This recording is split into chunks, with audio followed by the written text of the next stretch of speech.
In this video, I'm going to show you that how can we actually change the orientation of a document in Microsoft Word. So this is a document that we have created. Now, by default, all the documents in Microsoft Word have a portrait layout. But if you want a landscape layout, how can you do that? First of all, let's understand that what is a portrait and what is a landscape layout.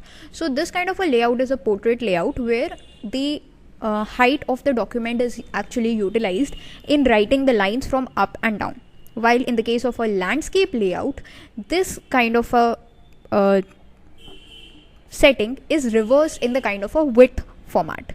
So I think let's understand this with the help of an example. So let's see how do we do that. What you need to do is go to this layout tab. From here you can just see this orientation. Right now it is selected as portrait. This is a preview of portrait and this is what we want to change it to, that is a landscape, and this is the preview of a landscape layout. So let's just click on landscape and wait for a few seconds.